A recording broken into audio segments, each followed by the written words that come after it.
everybody. Welcome to the show. I'm GQ, and this is Boulevard, and we are the hosts live from the bench. Yeah. We got some exciting topics today, so without further delay, let's get into it. Before we get into it, I need you to explain something to me. I'm with the times and whatever goes on the social mediums and all that. What the fuck is up with this Kevin James meme? All right, so the Kevin James just like everywhere I go, just what is that? What is that? So my understanding from the Kevin James meme is that it started with the whole Sean Payton just being Sean Payton. So, and the connection between Sean Payton and Kevin James is Kevin James played Sean Payton in the Home Team movie, which is a complete flop. So, like after Bounty Gate, when Sean Payton was suspended, it was supposed to tell the story of what Sean Payton was doing. Oh yeah, I remember that existing.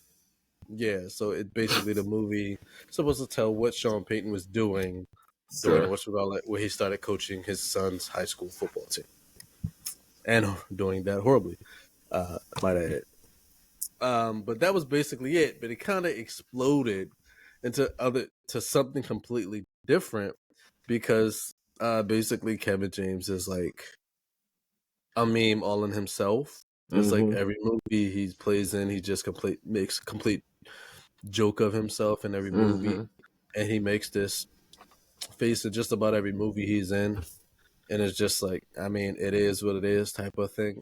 I don't know. It kind of just exploded into something completely different based on the faces he made, but it was supposed to at first be a meme for Sean Payton, but it evolved into something completely unconnected. Because like, I'm seeing it go so far as I'm seeing like pictures with him wearing a Hurts jersey underneath his shirt and all this crap. So come on, I've seen him with sense. I've seen him with boobs. So. That's hilarious. Yeah. Well, Sean Payton probably has man boobs anyway, so that makes sense to me. Yeah, so that's where the Sean Payton, I mean, the Kevin James meme is turned into. So, yeah.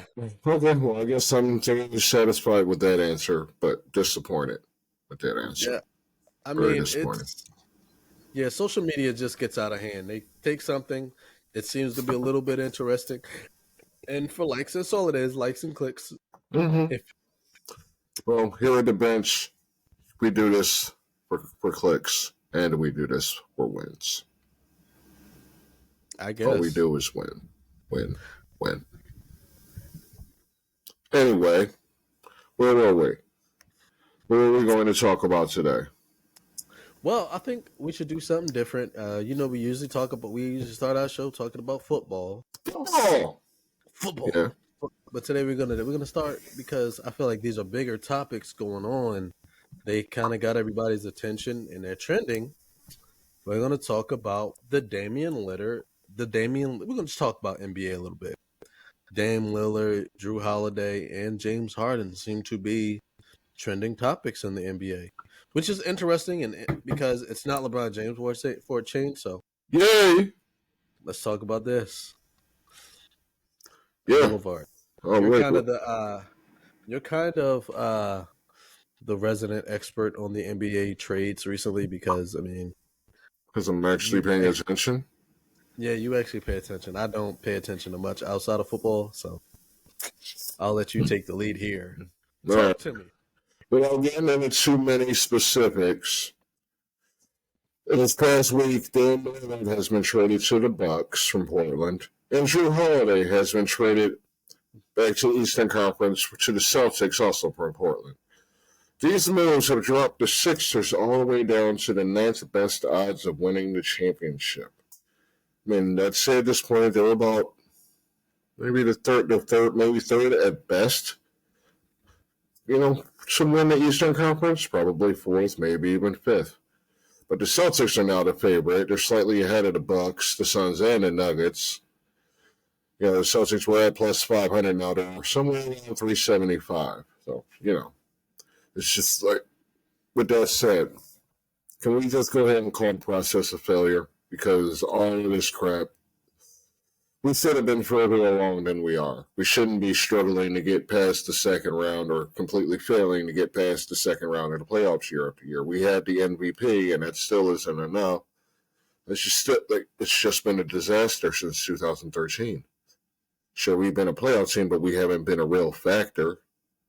We've lost on, what was that, the bounce, the Leonard shot in Toronto, the bounce. Yeah. We lost all sorts of ways, but the point is the team keeps losing.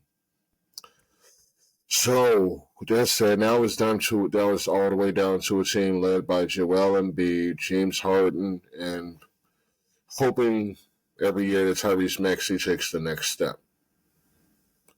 How can this be fixed? Is it over? Is it time to start fresh? What do you think? I think the fact that the team has been in the past 10 years been a revolving door of head coaches, star players.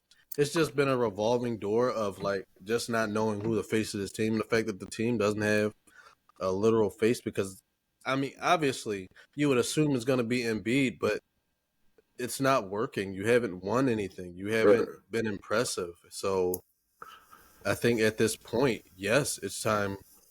I believe that not James Harden. We already know James Harden is seeking a trade, so he doesn't want to be in Philadelphia. Right. Joel Embiid's on the north side of 30, so he doesn't he can't be your face. He can't be the future of your organization on the north side of 30. So you can only be the now, yeah. Yeah, so I think at this point, yes, the process is dead. And it's time to pack it up, and start rebuilding. See what you can get. Start making trades, see what you can get. Try get some 1-year deals so you can clear up space. Accept that you're going to lose this year. Right. And that's just how I look at it. If you want to be who you are, just sit down and be like, hey, you sit there, talk to the fan, like, we're going to rebuild. Let's just lose. We're going to lose. We're going to tank. I mean, not necessarily tank, but just accept that this is a rebuilding year. He was building teams to lose and draft later, loading up with draft picks. And to make successful draft picks, you need good scouting. Mm-hmm. So you have a losing team, you're not scouting well, you're bringing in like Okafor and Nerlens and Michael Carter-Williams as high picks, and these aren't the players, these are bad picks, all three of these. Sure, yeah. It's like you're using those second round picks, you're coming up with decent players, there was the Simmons draft, there was what's his name? Tatum draft. We ended up with Markel first, but because we made a stupid trade with Boston. We didn't know what Boston was even going to do. So, I mean, it's just the history of bad picks and bad trades and bad GMs. And, yeah. So that's, 10 years going into 11 years of this crap? Just give this whole process up. Just call it quits and start fresh. Because you're not going to do anything with Embiid's prime. I guess you can start over building with Maxey, build around Maxey, whatever that's worth. But whatever's there, it's done. That's what I think. It is. It's done. It is. We peaked at Embiid winning MVP. That's the peak. Yep. That was your championship. That's as far as Boston's way better. Milwaukee's way better. Yeah. Miami's Miami. Mm-hmm. So Cleveland's going to come up. Yeah, Philly's not really a threat anymore. It's over. It's time to consider starting fresh. Absolutely. I think I agree with you. Now I want to add to it, or not add to it, but basically piggyback off it. It's time to sit back. Not necessarily sit back, but it's time to rebuild and allow the team to rebuild around Maxey. Let Maxey be your team's. Let him be the focal point of your team. Build around that. Build it to where Maxey is developing. And make sure he has weapons. I would even go as far as say we're not bringing anybody over 25 onto the team. I would go that far. and say, let's rebuild young, and actually build this Well, organization. yeah, I mean, if you're rebuilding, you're definitely going young. Ain't no need to bring in Mm-hmm. veterans. I mean, but maybe Absolutely not. certain veterans for locker room reasons, but no, otherwise, no, you went young. You basically want to do what the process was. It started off great with all the big intentions. You know, you can put out a crappy team, but as long as the plan is to put out a good team in the future, they just What didn't do that. They what screwed bothered me? somewhere in the drafting, somewhere in the general manager's office. And it looked like they lost players that turned out to be decent players. Hey, Mm-hmm. Robert Covington was there for a while. Christian Wood was there for a season. Jeremy Grant was around. Mm-hmm. But then when they had the high picks, they wasted on players like Simmons. Mm-hmm. I mean, And here, if everyone had listened to me, if life on the bench was a thing back then, I'd have said, look at everything he's showing you now before he even got drafted. Like, I mean, come on, he went to LSU, so he didn't value winning, he valued attention. He put in all the numbers in the world. He got close to triple doubles around LSU. Didn't reach the playoffs, losing record. These were signs that this guy was not worth the number one pick in the draft. mm-hmm. He did not value winning. He did not value success. He only valued the attention. And lo and Mm-hmm. behold, look at the player. He didn't even have the heart to shoot it in the clutch because he was worried about failure and what that would mean to his reputation. So instead, he got known as the softest player in the league, got shipped out, and has done nothing since to prove that wrong. I Mm-hmm. could have told you that when he was in college. That's all I'm Well, saying. funny story about Ben Simmons. So I remember I told a story about the Boardwalk Batman and going and being Mm-hmm. so like hell bent on going to this place called It's Sugar, which is this candy store. There Mm. was actually a video of after Ben Simmons was traded over to Brooklyn. There was a video of Ben Simmons actually going to that store, It's Sugar, getting candy, and someone videotaped it. And the bodyguard basically was pushing Ben Simmons out of the store because Ben Simmons was, in fact, I mean, the guy was, in fact, harassing Ben Simmons, was basically saying, why are you in this store when you should be playing basketball? What are you doing? You're supposed to be playing right now. So Ben Simmons is, in fact, a softie, the softest player. Because, I mean, if you can't just, like, you can't handle a regular heckler, like, Right. you can't even answer that question. So, but yeah, No, he's absolutely soft AF. He really is. yeah. And my biggest problem with the Sixers is like I wasn't really following basketball at the time, so and like you would know from me, who's not that big on basketball, I knew this was a problem when I saw it because I saw Nerlens Noel get drafted, Jahlil Okafor, and they already had Embiid, and then and I was just like, wait, what are they doing? Because you got all these centers, these centers, these 6'10", 6'11", 7 feet guys. So I'm like, where are they going to go? There's no room for all of them to succeed. Right. And another thing I've noticed is like they were drafting a lot of injured players, like players who were just injured. Mm-hmm. I remember Embiid was injured when he came in. Mm-hmm. Okafor was injured when he came in. Nerlens Noel couldn't stay healthy, and it was just like Mm-hmm. stop drafting these big men. Like big Right. men, That was a they bad come move and go. across the board. The league was going the opposite direction. They kept drafting Yeah, big men. it was like stop drafting these big men, start drafting guys that could score, and that was one of the things. Mm-hmm. It's like when Philadelphia went far in the playoffs, it's because they had Jimmy Butler, and Philly needs a scorer, and they didn't have that. They didn't Right. have that elite threatening scorer, and and Right. and it, and I say that because yeah, Embiid was an MVP. He did get the scoring title, but Embiid wasn't somebody that scared defenses. He wasn't that guy that's like Mm. he's come out there. Jimmy Right. Butler was that guy. He was that guy who was making exciting plays and will come up on a fast break. I don't see that. You're not expecting that from Embiid. You're not like, No, oh we're not even man, sure Embiid's going to go down in the trenches and play hard all the time. yeah. So Sometimes he likes to stop and shoot jumpers. that's the thing. You want somebody who's going to be like, and that's why when they let go of Embiid, I mean, when they let go of Jimmy Butler and Yeah. over Tobias Harris, that bothered me. Yeah, To we this should have known day, then that it was over. Like till that this was the end day, of the I've been upset process. about that Yeah. because I, not even a basketball guy, was like Jimmy Butler, not Tobias Harris. That's what I would have done. I Mm-hmm. would have traded away Tobias Harris, kept Jimmy Butler. Right. They did it wrong. They messed it up. That was the end for me because Jimmy Butler was exactly what Philadelphia needed. They Exactly what had Philly needed.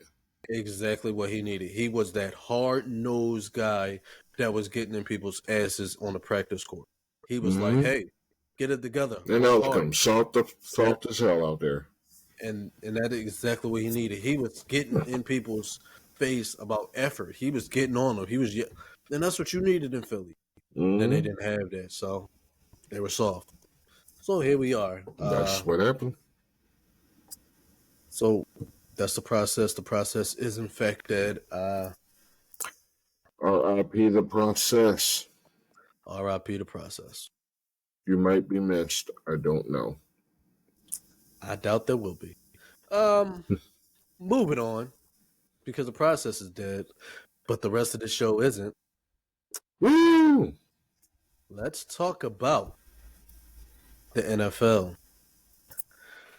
There are five coaching stories that have caught my attention, and it mainly came from this past week.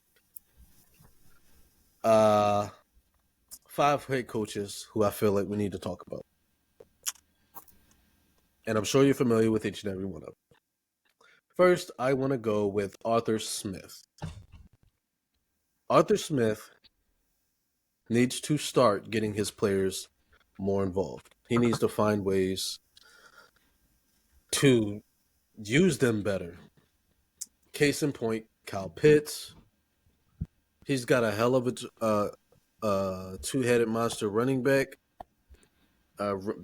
but he's not using them properly. He's got a guy like Drake London, but what is he doing with them? What can you tell me? Can you give me anything? Because I I see can't. here 7 targets for Drake London, 3 receptions, 28 yards. Now, I can't imagine he was just shut down that bad.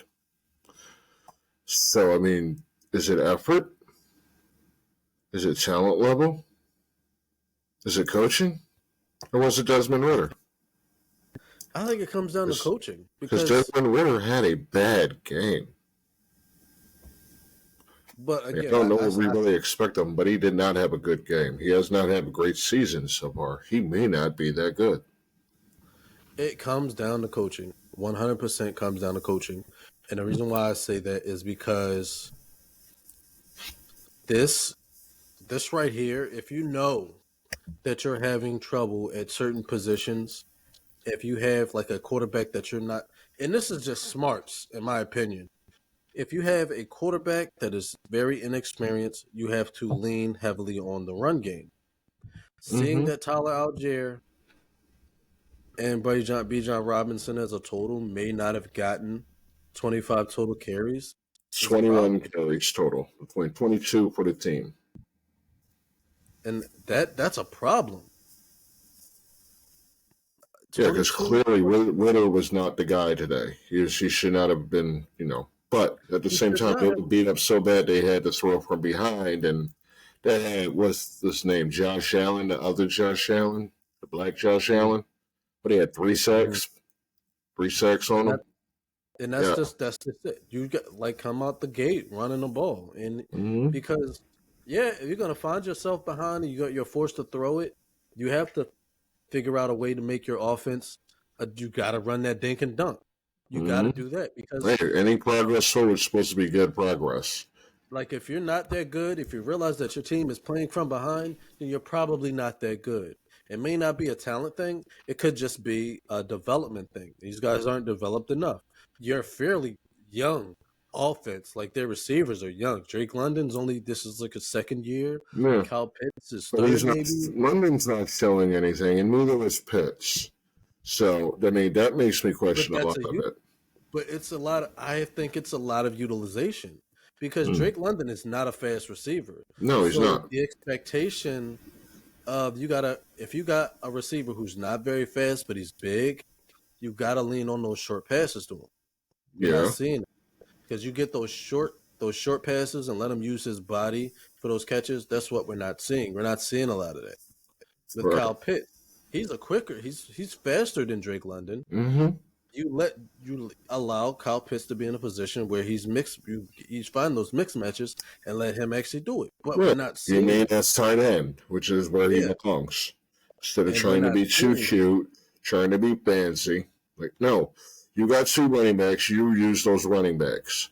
25 Mm-hmm. carries for two running backs is no. I mean, that should be getting closer to 30 than 21. That's ridiculous. Yeah, two Yeah. 1,000-yard backs a day.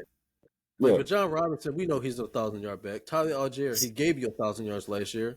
These guys use that talent. But John Robinson can get the ball outside. From what I can tell, looking at where these people line up most of the time for Atlanta, the Browns really can't throw over the middle.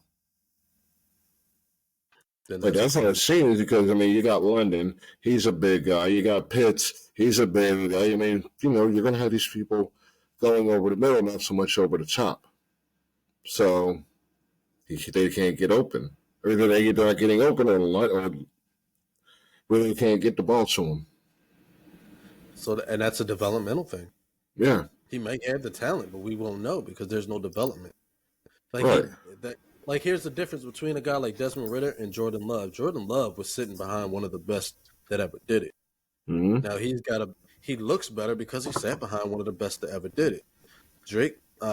Desmond Ritter, he came in and sat behind Marcus Mariota. Marcus Mariota isn't even the best player, the No. best backup in Philadelphia. It's He like wasn't he even just saying,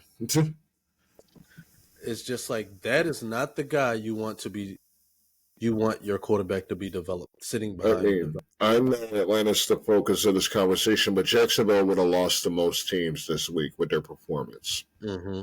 That's all I'm saying. I mean, what did he get? One offensive touchdown all game? Mm-hmm. Yeah. Yeah. Yeah. So there you go. Same as Atlanta. Yeah. They would have lost to most teams. Well, really every other team. So So make that with what you will.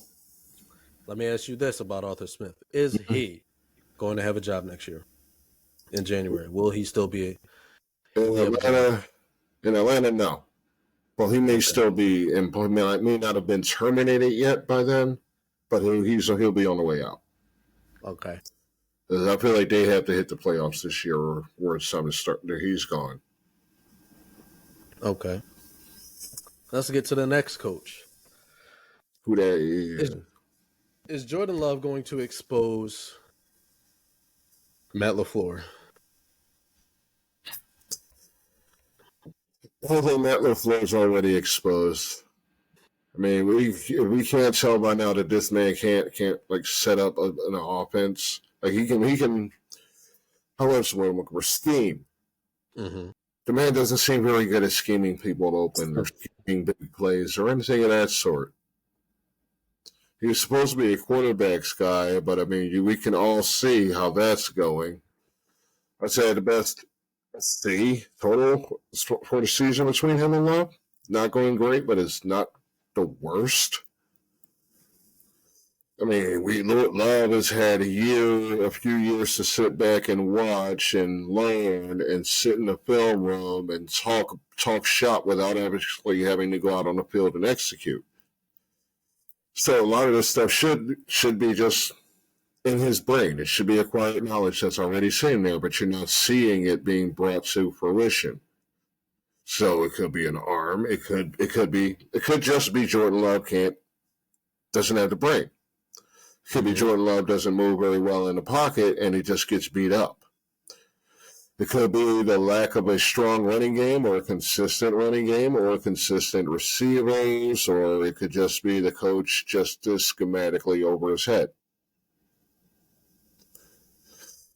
But I mean, the defense isn't especially great either. And what I truly think it was this week, they just lost to a better team. Mm-hmm.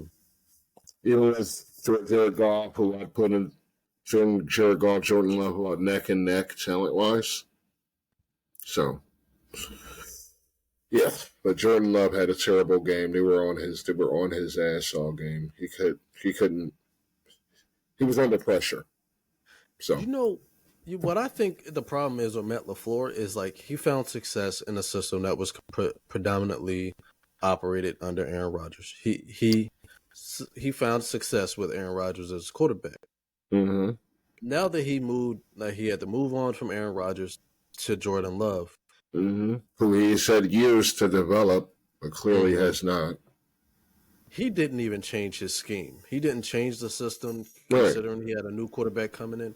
There's no change. So knowing that Aaron Rodgers and Jordan Love are two different type of quarterbacks, they two different type of styles, you would think you'd make some changes because we saw coaches who were smart enough to say, "Hey, we got a new quarterback, different type of guy. We're going to try to work in a new system to fit his skill set." This is what Philadelphia did. It's with Nick Sirianni, who was a fairly young coach. We saw Andy Reid, who's an old guy, who changed his system to fit Pat Mahomes. Right. We saw Harbaugh, who was able to find a way to fit Lamar Jackson. Well, there are ways to do it. So to be a head coach, you have to be smart, and especially if you're a quarterback guru, you're supposed to know how to change your system to fit what you have. And if you can't do that, if you're so hell bent and so self-reliant on what worked with this older guy there that you don't have, if you can't change your system, then you are part of the problem. And because we already saw that Jordan Love can be effective, you just got to put him in a position to be effective. If you see one thing is not working, because that's a smart thing to do. You go watch a game. That's why you have your clipboard or your laminated play sheet. If something's not working, you exit out. We don't do that. It's not working. Right. You put a check what works, X what don't work, and then you put it at the end of the line. That's what you do. It doesn't seem like they're doing that. It doesn't seem like they're doing that, and I feel like that's the problem. Detroit was in the defense was in the backfield all game now. Like they had Green Bay's run game shut down and had like 5 sacks for Love. Yeah, there's only so much you can do when you got Detroit barreling down on your ass. So,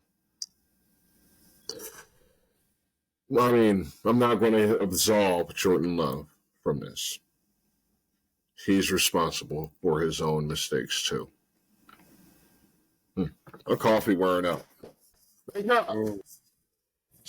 it was it 12 carries for 27 yards for Green Bay. That's terrible. Yeah. So I mean, I'm going what my eyes are telling me, and that's that Detroit's just significantly better than what Green Bay's putting on the field. Coaching and talent level. Yeah, exactly. That's what it is. It's coaching. Coaching are like, we found something. We found a system that can work. We're going to evolve. And that's a big thing with coaches. It's like if there's no evolution in your system, that's a problem. It's like Dan Campbell. He's a damn good coach. And he's shown evolution. He's shown development as a coach who's developing. If you can't develop as a coach, you can't develop players. So that's just honestly how I feel. Is Jordan Love one of the 32 best quarterbacks in the world? No, he is not. Is he one of the 50?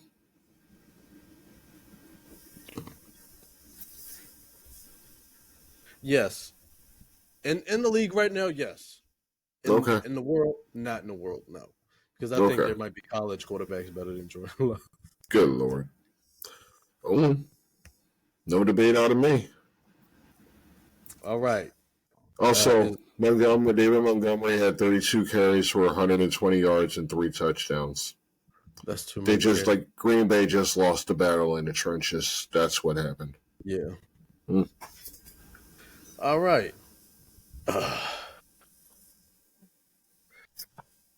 Is Robert Saleh risking his job by keeping Zach Wilson as his starter? Absolutely. Okay. They're tied to each other. You know, if Zach Wilson goes down, Saleh goes with him. I mean, maybe he could be by himself a couple years, maybe not. But as far as I can think, they're locked into each other. They're a team. They're a package deal. I mean, there wasn't a bad game. I was rooting for the Jets. So, yeah. Is that necessarily Robert Saleh? Is that necessarily Robert Saleh, or is that Joe Douglas? Uh, well, to me, the issue starts and ends with the quarterback position. All of this, everything they put in to get Aaron Rodgers to their team, which I think that could have been better served bringing in more leadership than just instead of going all in on one player.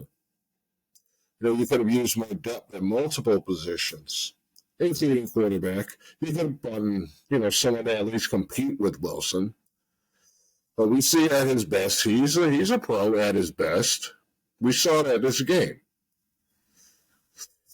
To me, if the Jets knew how to win, knew how to close a game out, including the coach, they would have won this game. Mm-hmm. That's how I honestly feel. They would have won this game. They didn't. There was only 11 points scored between both teams in the second half. The Jets should have won. The Jets should have won this game. Yes. Good. Kansas City. Kansas City's my question more than Robert Saleh. What is going on over there? That's the Chiefs offense. You would expect somewhere around 40 to 50 touchdowns out of Mahomes. Some huge exaggerated number of yards. And all sorts of crazy plays over the season. Where's that offense? Right. This is not that offense. This is more about Isaiah Pacheco than Pat Mahomes. Is it because there's no receivers? Is it because they can't scheme well anymore? Did that leave and go to Washington? I mean, did the whole offense leave and go to Washington? And I went back with Andy Reid trying to run an old classic offense from Green Bay with Favre offense? What happened? I think that's exactly what it is. I feel like they developed so much of their offense around Eric Bieniemy that with the exit of Eric Bieniemy, that system isn't being run anymore because Mike, I forget his name, former Chicago quarterback, their new offensive coordinator, Nagy. I feel like Nagy isn't running that same offense. He isn't putting that same thing out there. That offense. So he's not putting the same thing, and it's probably gonna because he probably doesn't know how to work with Mahomes. He's probably trying to, but he probably isn't. Right. Like him, because he barely knew how to work with Justin Fields. Well, nobody seems to know what to do with Justin Fields. So I doubt he knows what to do with Mahomes. Right. And you give him all the talent and he still can't do anything with it. That shows you how much talent this guy really has. Yeah, and Pat Mahomes, and you're really squeaking out wins. And what's my concern? What's my thoughts and my question is: who's calling the plays in Kansas City? Is it Andy Reid, or is it? You can't possibly be. So because I do believe that Andy Reid may be in a point in his career where he's stepping back from the play calling. Mm-hmm. He may not be calling the plays. He may just be putting together the game plan and saying, "This is what I want to do," but you need to, as offensive coordinator, put it together. Well, he needs to keep that control back. Yeah, and I think that may be what it is because when you lose an offensive coordinator like that, who is that dynamic, I think you have to have some type of balance because, and I see the same. You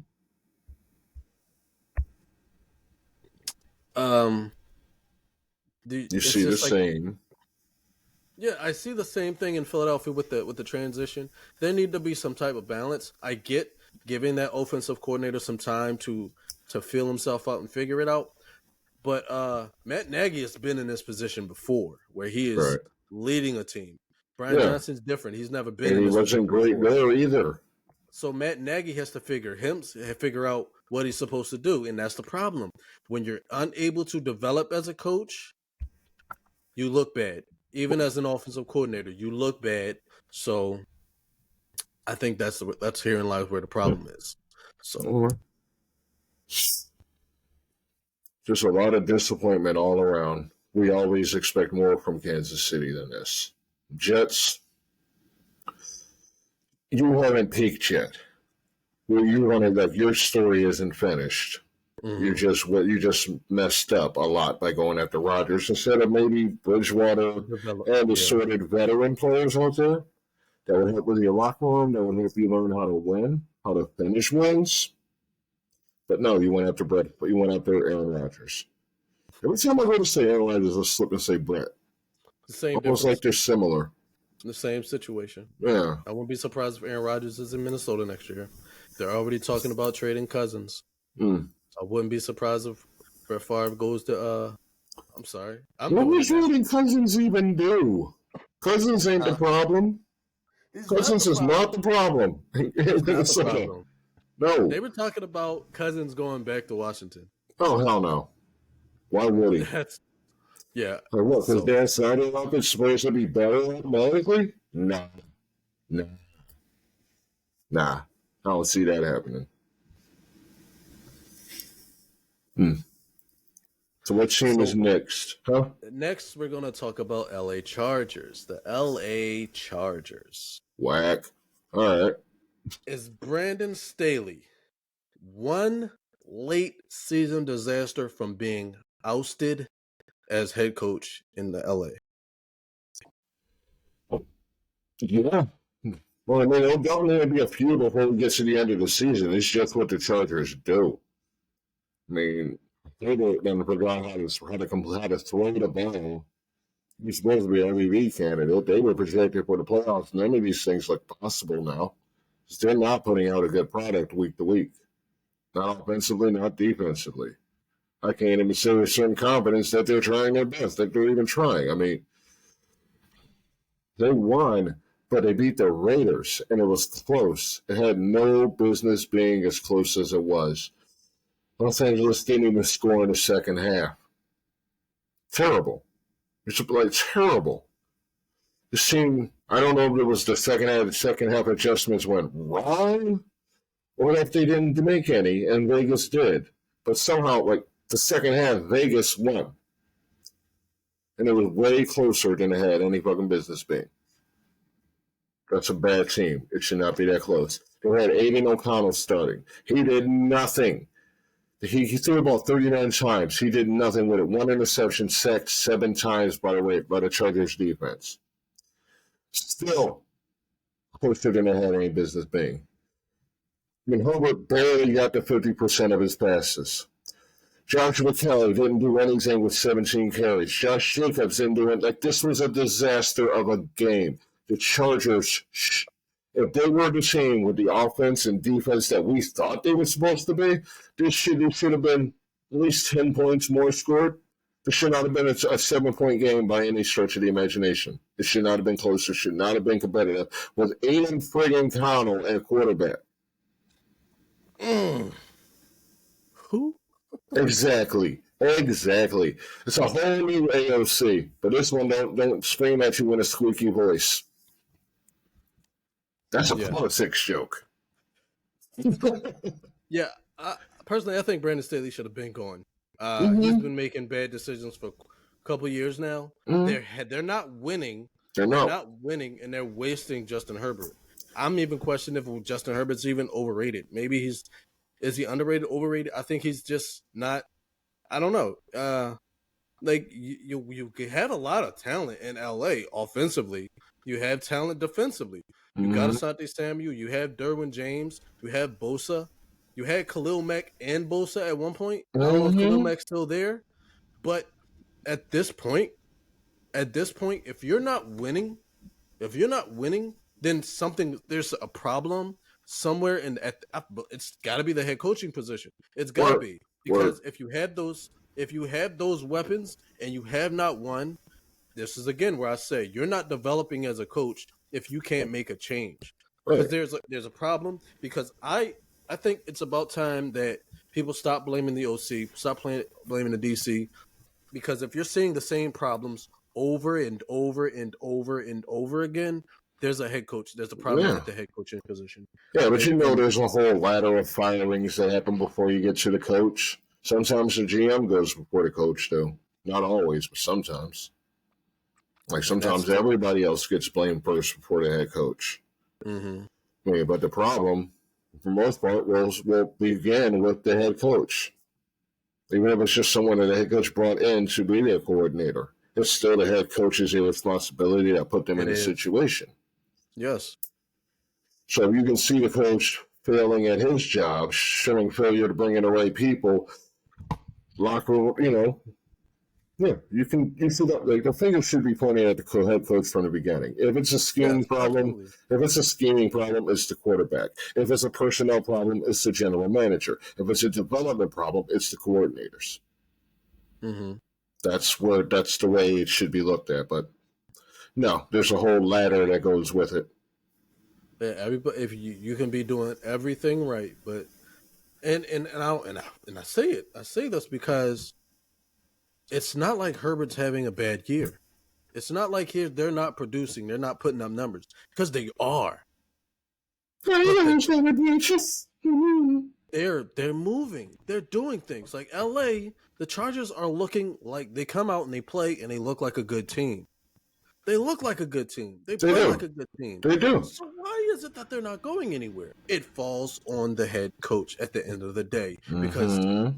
if your team is winning, keep doing what you're doing to win. If Mm-hmm. it's not winning, you're not because this is the team that we believed a few years ago was a Super Bowl winning team.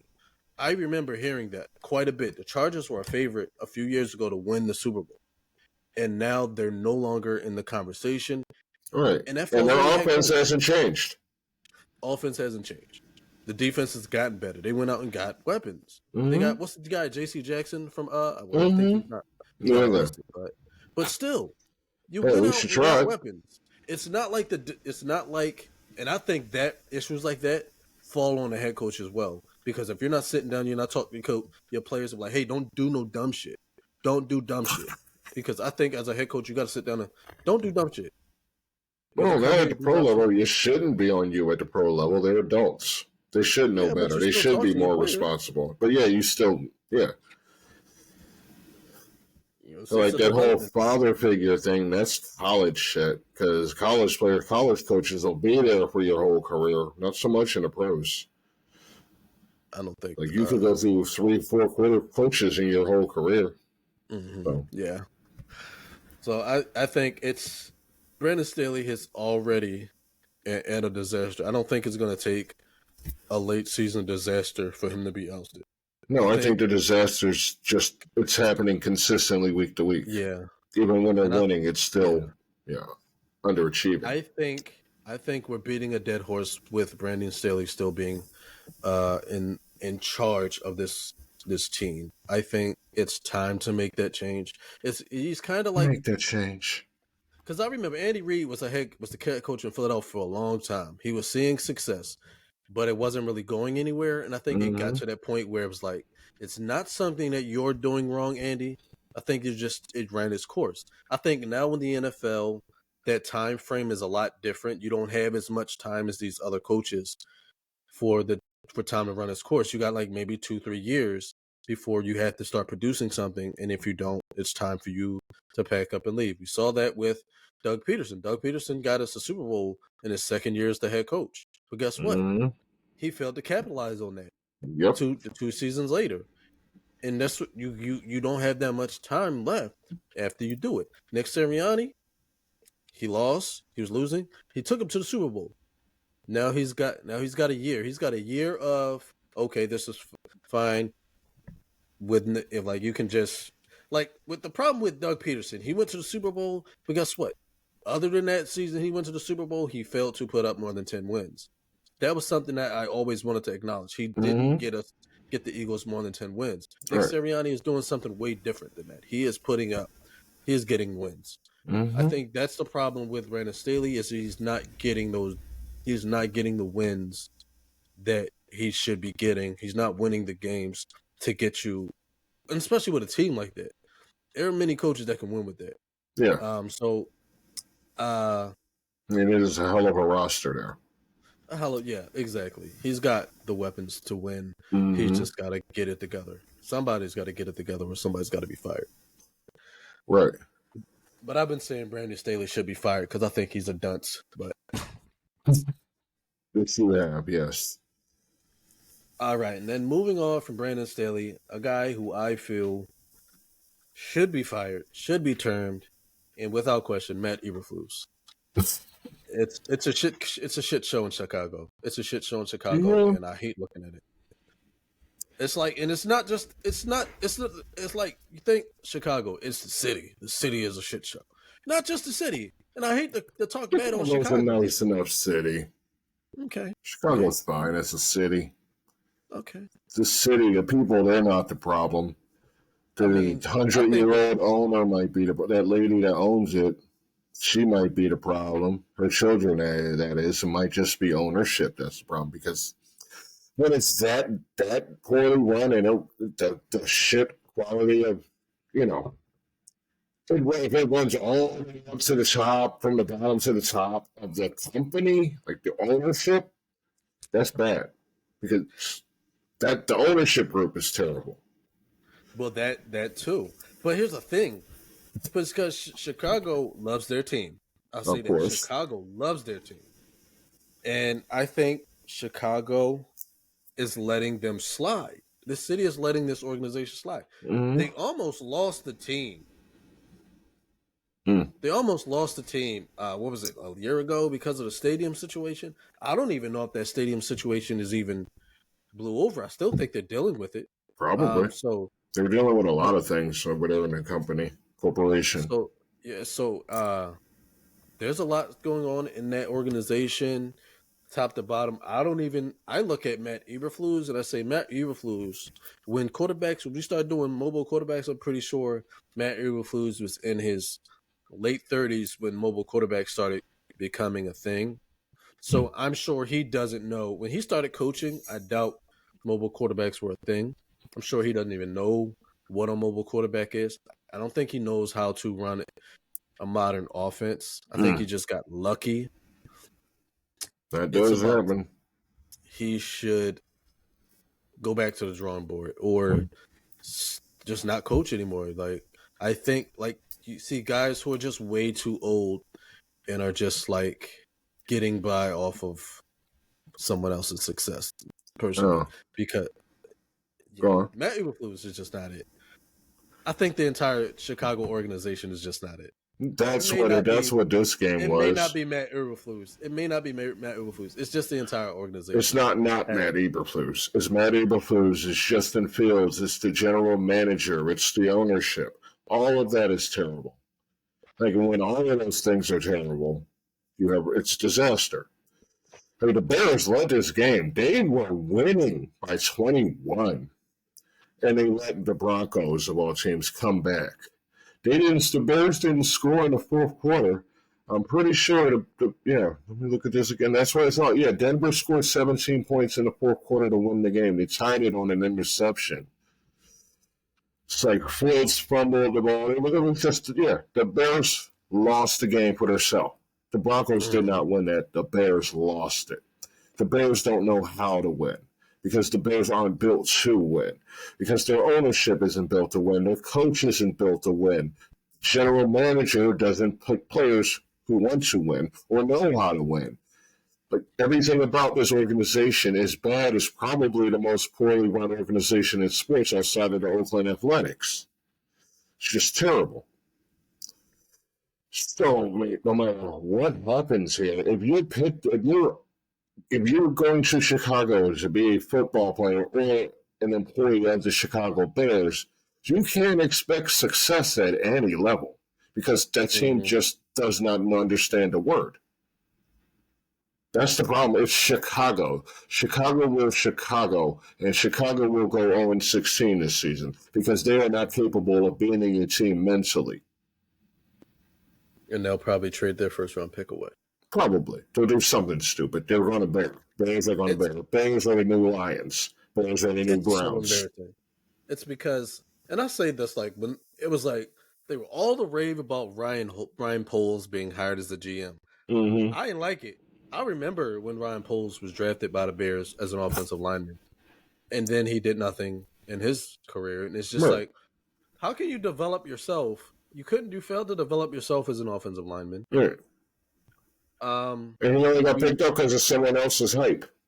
Yeah, that's how he became like, a GM. He didn't do it. Someone else did, and he got more credit than he deserved. Exactly. So it's just like, why do we look at him? And I'm serious. I'm one of those people that say you have a lot to prove. You have a lot to prove if you're somebody who was a former player who didn't find success. Mm. Now, John Lynch, he came in. John Lynch was a very, very, very, very good safety. Mm-hmm. So I'm going to take anything he says and say, like when he was like he applies to my general manager, and he says, "I want to do it. I want to be your general manager." I'm going to listen to him because he was productive in his time. So I'm gonna assume he knows something, a little something. Let me be your If you manager. if that Brian Dawkins came in and was like, "I want to be the general manager," and he had, I'm going to trust what Brian Dawkins has to say because he performed. I Sometimes prefer it's just people to have experience in the personnel. But I mean, I would bring Dawkins in, definitely. Like, that but my thing is experience is necessary, just needed, required. yeah, and like you have some experience. It's like Ryan Poles. It's like you might have some experience in the front office, but like, what have you done to prove to me that you know anything about development? Exactly. Because you didn't develop yourself, so I can't trust you to develop. Like with Press Taylor. He Press failed at Taylor life. How failed. are you going to tell somebody how you going to find somebody Right, successful when he failed? right. What Like, you know and I about think, winning? and this is the problem with Philadelphia when with Doug Peterson when he was a coach. He was Mm-hmm. so high on Press Taylor. Press Taylor wasn't even good enough to play in this league. He wasn't Mm-hmm. good enough to play in the NFL. So we expected him to be able to develop Carson Wentz? Absolutely not. How? Why is it that we trust him to be able to develop Carson Wentz when he couldn't play in this league? And I do get that there are some people who have been able to make a name for themselves outside of that who didn't get that experience. Mm-hmm. But can you show me at some point where I should trust you? You have to get lucky in order to get that. You have to be a part of somebody else's hype to get that opportunity. Mm-hmm. And I don't. It's just like where's that coming from? Because Ryan Poles, I saw nothing from you. Like I didn't even know you were associated with the league until they hired him as the GM. I didn't even know. When I saw him, I'm like, oh snap, that's the same Ryan Poles that didn't do shit. So, Right. but There can't be that's too how I many of feel. those. Ryan Yeah. Poles that didn't do shit. If you're a Ryan Poles out there and you did do shit, please get in touch with us. We want to ask you no questions at all.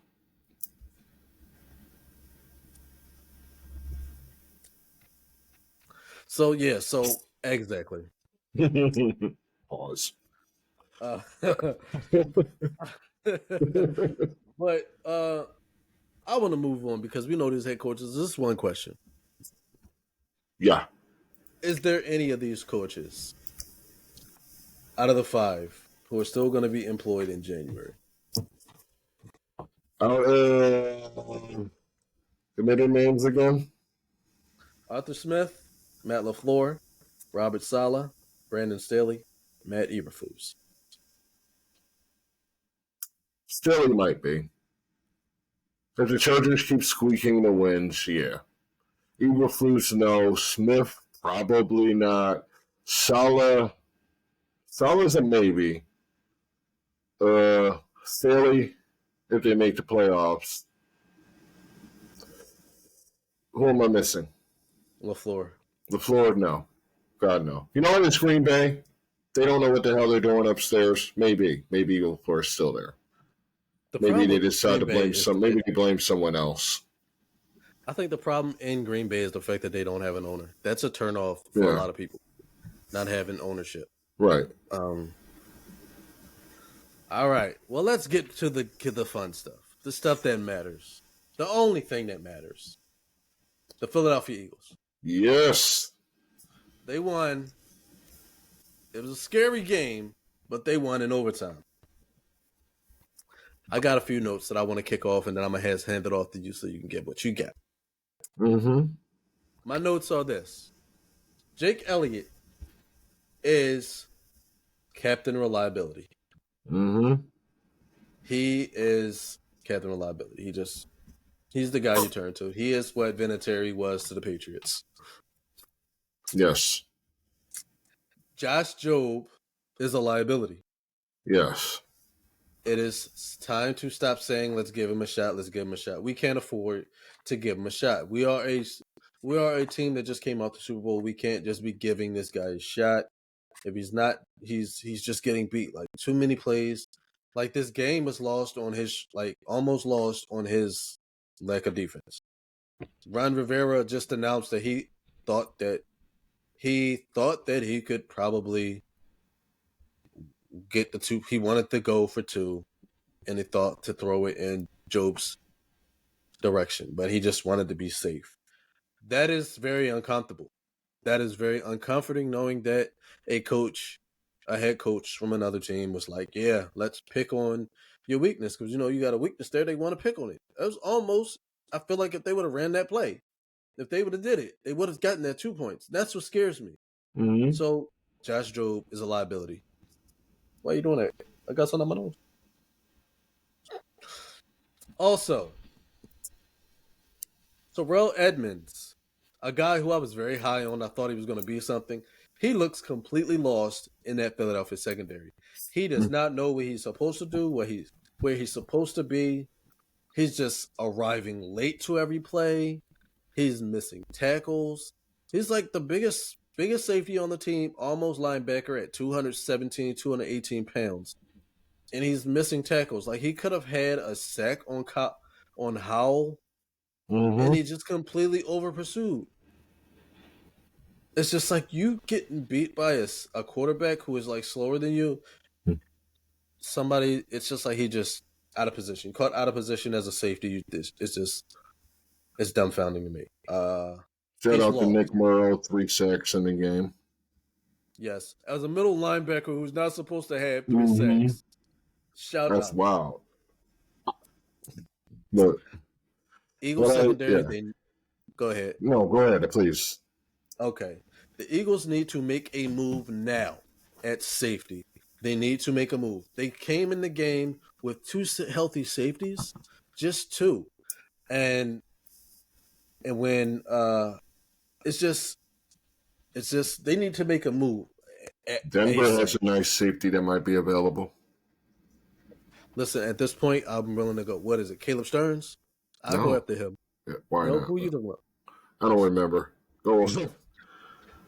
They need to make a move like ASAP. If they're trying to get Buda Baker, make a move now. You need something because we are weak. You probably gonna have to go out and get a corner as well because if Avonte Maddox is really out, need to stop trusting Josh Jobe because Josh Jobe is getting exposed. If you want to give a rookie some snaps, give it to Keely Ringo. Let him do it because Josh Jobe is not doing it. It's time to go next man up. It was Justin Simmons, by the way. Justin Simmons. I just drew a blank on his name. Also, Buda Baker's available. Not getting Justin Simmons. There's no way. My next note. Jalen Hurts is starting to find himself. Mm-hmm. And he's finding himself in the hands of A.J. Brown. This week. Last week it was Devontae, and A.J. had a problem. Well, no. A.J. Brown had a good game last week. It was week 2 where AJ you know what I mean. Yeah, but I mean, it's going to be somebody's going to be the hero, and it's not going to be consistent from week to week. It's going to be But what I like is that Devontae Smith, 7 catches, I believe, with 78 yards. Mm-hmm. He's still doing his thing. Yeah. And I think what it is A.J. Brown knows what he's capable of. Right. And I think he feels as though he can be a game changer if he has the ball in his hand. Mm-hmm. And I think you got to trust that. He's got to trust that. If he's somebody who's making those plays, obviously he's making those plays. So you got to trust it. Right. Especially when you're playing against a secondary like Washington's. It's good, but it's not shut down A.J. Brown good. So. No, he looked like a running back the way he was letting his block in open field on that play. One of those many receptions he had. First touchdown, I think it was, yeah. They look good. They look good out there. That offense looks good at most every week. Even if they're still a work in progress. They're coming into form. They're only going to keep getting better. 4-0 looks good. 5-0 looks even sexier. So, yeah. Yeah. As far as the Redskins, you can go ahead and stop really expecting much out of them because Mm-hmm. they're just going to end up disappointing yourself. Of They'll course. fight and fight, but there's always next year in Washington. There's always it's I mean, of course it's gonna be next year for the it's always gonna be them. As long as Dallas and Philadelphia are looking like Dallas and Philadelphia, Yeah. like well run organizations. Because I'm not gonna consider like and I hate to talk trash on the Giants, who is one of the long standing teams, and the Cowboys and the Eagles are better run organizations. Better run organizations. Jonathan Taylor will practice on Wednesday. Yeah, I noticed that they posted that they were going to be opening the practice window for Jonathan Taylor, Yeah. which I'm excited for because he's on my fantasy team. So let's see what you can do, He's Jason. on a couple of mine also as well, too. All right, let's see what else I have. All right. So what we were speaking on earlier was the lack of use by Rashad Penny. Mm-hmm. Yeah. So I think what happened was Philadelphia came in, they grabbed Penny with the intent of using Penny more and using Gainwell, Boston Scott, and I think it was like really supposed to be a committee backfield. Right. But what they did not expect, what they did not think was going to happen is Swift was going to perform the way he was performing. Mm. Yeah. He's doing things, yeah, he's been excellent. So it's just like, ooh, I don't know if we need to make a change or start changing the way we're running the ball. Right. Now, one thing I do have a problem with is giving the ball to Gainwell in short yardage plays. Mm-hmm. Gainwell's supposed to be a receiver out of the backfield. Right. We know you were considering moving him to receiver last season. You were considering it in the offseason, getting him lined up as a receiver in some plays. That's completely fine. We know who he is. But in those short yardage plays, give the ball to Penny. Let Penny do it. Boston Mm-hmm. Scott, let him return kicks. That's what he can do. Right. We've There's a seen that there's far into the season, and Penny only has 4 touches all season. That's ridiculous. it is ridiculous. 14 yards on the season. It is ridiculous because we know what he's capable of. But here's the thing: Penny's healthy. Mm-hmm. That means that when the trade close to that trade deadline, some teams are going to need a running back, especially Mm-hmm. Minnesota, who's failing to produce with the running backs that they have. Mm-hmm. May even be able to swing something there because, again, he was supposed to be a nice addition to that committee You're backfield. right. Penny could be But available. yeah, If you're but not going to use him, there's no reason to hold on to him. Swift became something more than they expected him to be. They didn't realize he was going to be that back that you can hold the load for, but now he is. Right. So it's just going to be a step Mm. process, and He still deserves more than, I agree. not I do even think they need to give him the a ball. touch per game. He's healthy, so That's just hurtful. He's a all right. really More capable note, player. Hmm? yeah. So I got two more notes, and Mm-hmm. then I can hand it off to you. Uh, the Eagles need to get Dallas Goedert more involved. Right. Got to get him more involved. We know what he's capable of, and especially with the next note I'm going to bring up, he needs to be more utilized. And what I Yeah. mean by the next note is the slot receiver is a weak spot in Philadelphia. Zacchaeus, We knew they're Zacchaeus, going there, though. whatever his name is, Olamide Zacchaeus or whatever he Mm-hmm. is, he is not what Keys Watkins. He is not Quez Watkins. He is not. That's No, not he's who he is. not. No. He's not what Quez Watkins is because we know Quez Watkins is somebody that can change, can spread out an offense because he's that quick. There was a reason OZ was available. Yeah, he was supposed to be one of those guys who can get the ball. He's supposed to be a pure slot guy. But the thing is, Zacchaeus is not being. He's not shown that. He's just an extra receiver. He's basically serving the same role as Britton Covey when he lines up as receiver. He's not doing anything. Now, we'll give Zacchaeus props because the way he ran down the field to get in front of AJ Brown to make blocks on that touchdown, I give him props. That's an A+ play. You Well, get an that's A what's plus going to play keep him right on on the that play. field at this point. Yes, that right there was an A++, and he knows what he was supposed to do. He's like, listen, if I'm not catching 7 catches this game, I'm going to be out there blocking because it's not about me. It's about getting this team back to the Super Bowl. If And it's an Zacchaeus effort is like getting this. 7 catches in a game, the Eagles' offense is sputtering. Yeah. He should not be that much of a focus to where he's even. Yeah, no. He should not be getting 7 The only targets, let people that alone should be 7 getting catches. 7 targets. The only people that should be getting the 7 targets is named AJ, Devontae, Dallas. Anybody else doing that? It's either the defense is just not doing anything and you can just throw it to anybody. He just out here is he's open, he's open, he's open, he's open. It's just like they're giving you all the little plays, but that's not what's happening. It's just AJ and Devontae, they're just dynamic players. They're just making the play. Game breakers. Yeah, they are the game breakers.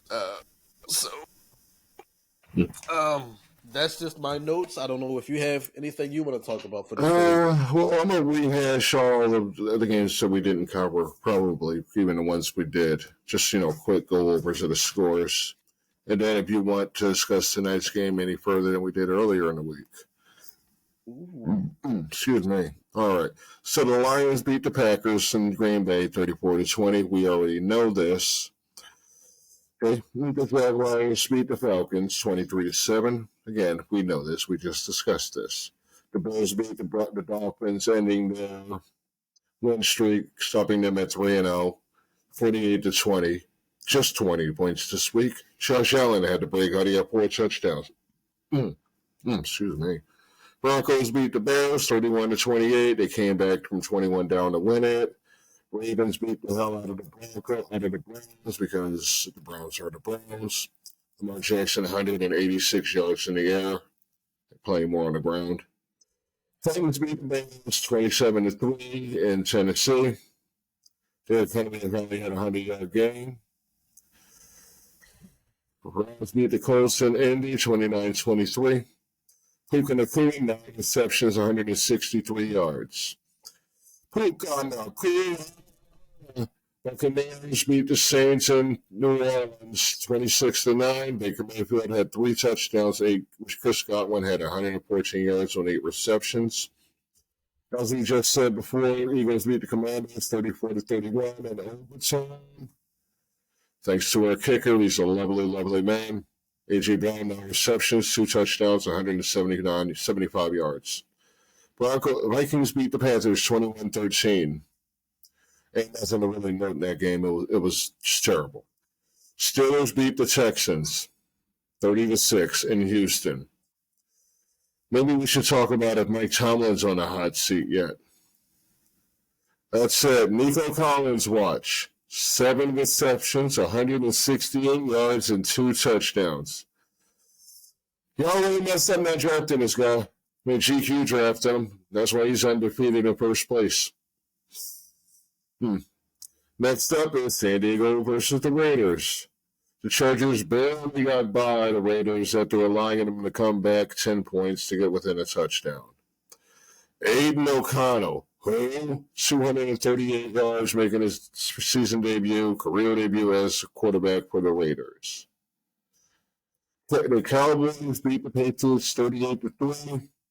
The Patriots are garbage. This was a game the Cowboys were supposed to dominate. Same with this one. 49ers beat the Cardinals 35-16. McCaffrey got his easy 100. Ayuk got almost 150. 3 touchdowns on the ground from McCaffrey. Beautiful. And the Chiefs beat the Jets in New York City or Jersey 23-20. On a field goal near the end of the game, Pacheco, 115 yards on the ground. Wilson, 245 in the air, 2 touchdowns. Now, anything you want to add on tonight's game? I mean, I can. And so that's same thing. Seahawks going into New York against the Giants. I expect it to be a Geno Smith show. It's gonna be Wait. It's gonna be a Geno Smith show. New York is just not good this year. So over under 300 for Geno. Over. Over under 100 for Saquon. Wait, is Saquon even playing? Yeah. He's got a doubtful designation. So next that question. Under. Yeah, it seems like an under. Let's change that. Over under 4 sacks for the Giants defense. For the Giants defense? Yeah. Under. Okay. Under. So you expected him. Kayvon Thibodeau has been very just not disappointing. Yeah, very disappointing. He's very much a letdown this season. Yeah, I think even average blockers are shutting him down. He's no good. He might be a bust. He might just need to put on some muscle. I don't know. I'm not in the huddle with him, but he's not. He's almost a bust. Put it that way. Yeah. Unfortunately. So I'm guessing we both got Seattle winning. Yes, and I got Geno putting up 350 yards passing. DK getting 170 yards receiving. Good Lord. I was just going to go with targets. Want to say if you had 12 targets for DK. But damn, I guess so. You got him get him that many receptions. Yeah, he's gonna get like 14 catches. He's gonna be the DK of old. He only got 15 on the season so far, so that would just about double his stats. Crazy. 15 catches. That would be crazy. 15 catches, 170 yards, but he doesn't get as much as AJ Brown. As a fantasy owner of DK, I hope this is true. But if not, I'm coming to your house and I'm egging that shit. Oh, well, good luck finding it. I have your address. I'm your brother. My address, tell me. Everyone has my address, but that doesn't mean you can find it. I will egg the whole damn complex. I hope so. Maybe they'll finally clean this someday. And they just hide the eggs everywhere so it smells like egg all the time. Yeah, I like that. Yeah. That sounds like a great idea. Yeah, and then take all your batteries. How you gonna do that? I don't use batteries. I use my phone to control everything. Okay. Well, that's lame. Yeah, technology. Yeah. Sumu.com. All right. That's all we have for today's episode, ladies and gentlemen. If you feel we missed something, feel free to let us know in the comments. Don't forget to like, share, and subscribe. And keep your ears open and your eyes open for our next episode. Until next time, I'll see you later, ladies and gentlemen, because, I don't want to identify anybody wrong. Because half the time I just don't give a shit. Goodbye.